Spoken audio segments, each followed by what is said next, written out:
था, अरे बच्चा केहू दरबार में बा हो। गाये जोगी बाबा। अरे बच्चा लमवे से जोगी बाबा के बोलैबा। अरे बाबा कहाँ से आवत है? ए बचवा हम जोगी फकीर के घर दुआर ना होत बचवा। बैठी बाबा, आसन लगाई। ठीक बा बच्चा बैठत है। कुछ सुनावा बाबा, भाव भजन। ठीक बा, माई के बुलावा तब सुनाई। ठीक है बाबा। बुला के लावा। लावत है बाबा, आप एक भजन सुनाई। ला बच्चा सुना। हमके बिसारी दिहनु काहे बायारिया हो, काहे बायारिया हो, घर से निकारी दिहनु काहे बायारिया हो।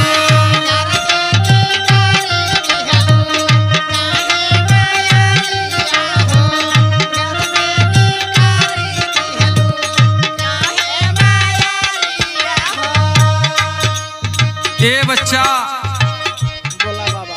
दुनिया के यह रीत बा, दुनिया स्वार्थी बा। ये दुनिया में क्योंकि हुक ना बा बचवा। ठीक कहत है बाबा। सुना बतावत है।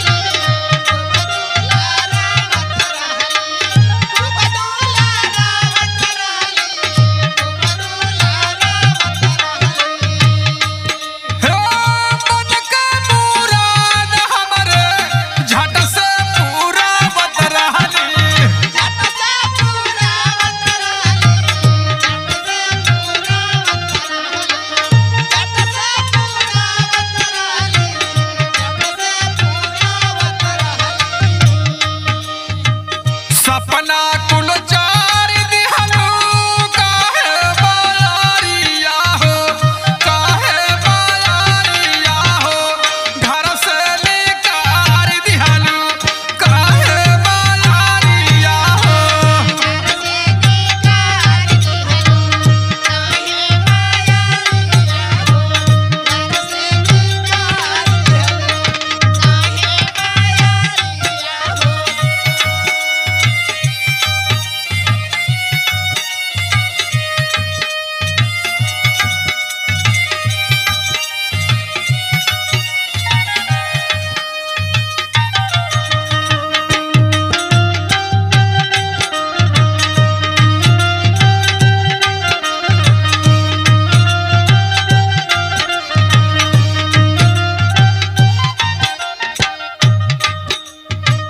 ए बच्चा। हाँ बोली बाबा। देखा ही अपने ऊपर बीतल कुल कहानी आपके बतावत है। हाँ बाबा समझत है। कि हमरे साथे का भयल बा। ठीक है बाबा। कि हमार माई जब मरनी तो हमार बाबूजी का कहने और कैसे कैसे हम जोगी बनली आपके बतावत ही बचवा। ठीक है बाबा बताएं। मम्मी के फोटो पापा घर में सजाइले हो,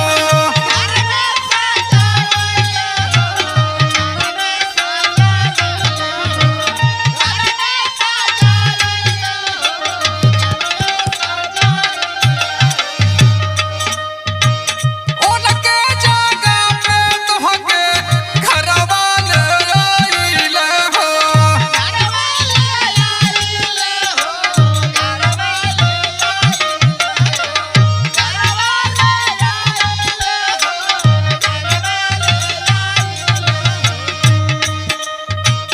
फोटुआ तू फाड़ दिहनु काहे बायारिया हो, काहे बायारिया हो, घर से निकारी दिहनु काहे बायारिया हो।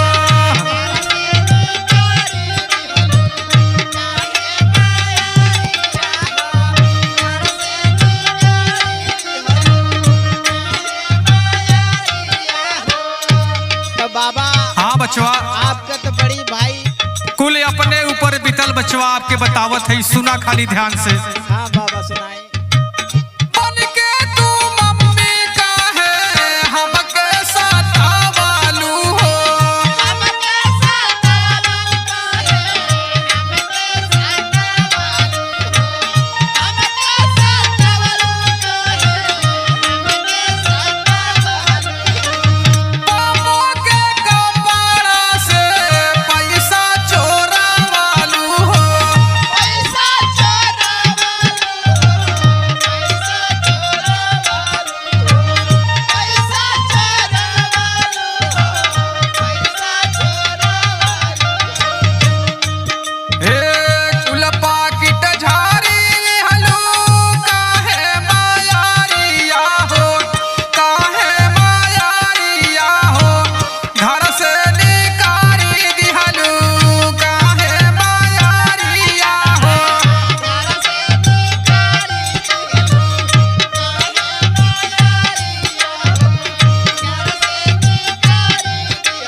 भैया के स्टूडियो में हम निरखु सजनवा निर्गुण के माध्यम से आप लोग के सामने पेश बा कहना बा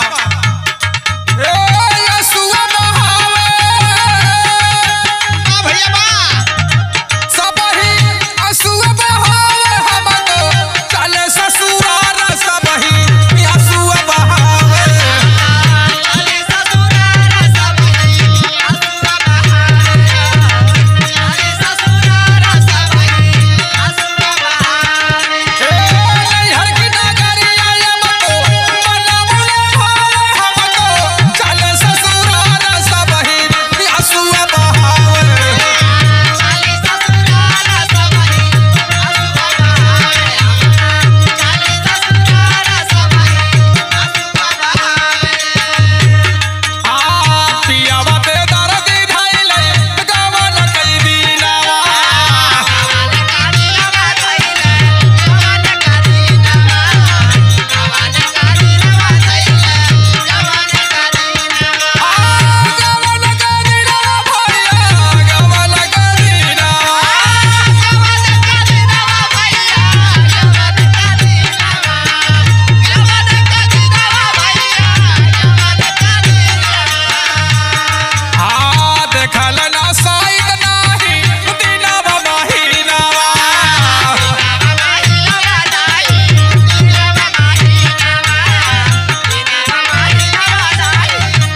आज हम निरखुश सजनवा निर्गुण के माध्यम से आप लोग के सामने पेशवा कहना बा जीवन बिताया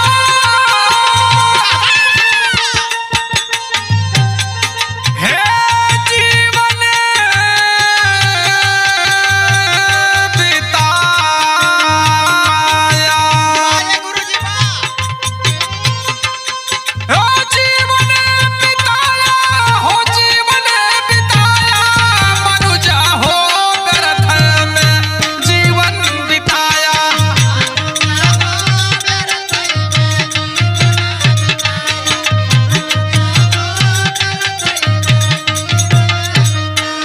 आ मोह माया तनिको छोड़ी न पाया मनुजा हो व्यर्थ में जीवन बिताया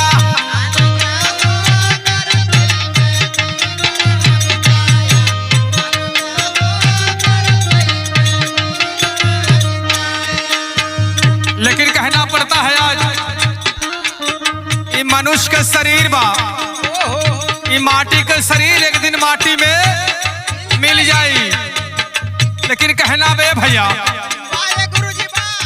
हे लख चौरासी के चक्कर लगा के हो चक्कर लगा के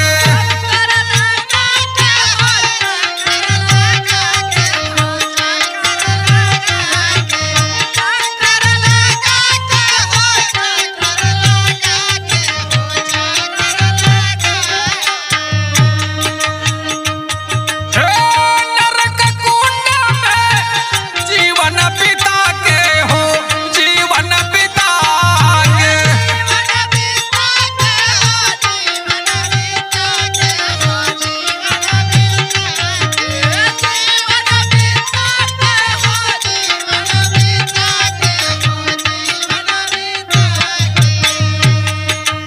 ओ तब ये मानुष के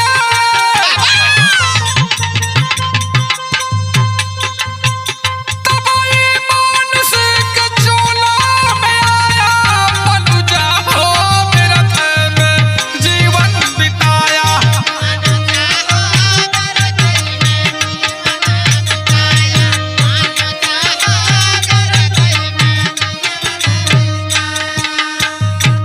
लेकिन कहना पड़ता है लोभ क्रोध मद लोभ न छोड़ला हो लोभ न छोड़ला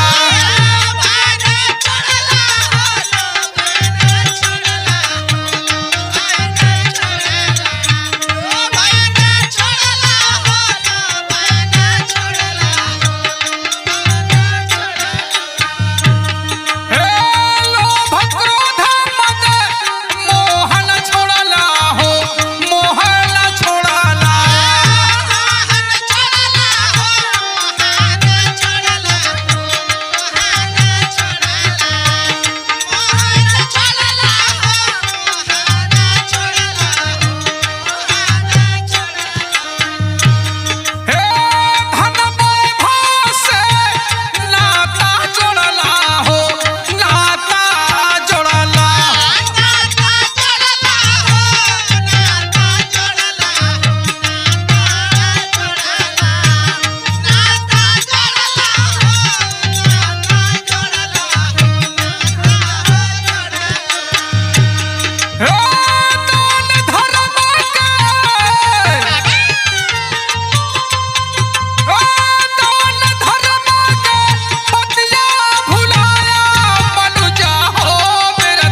कैसे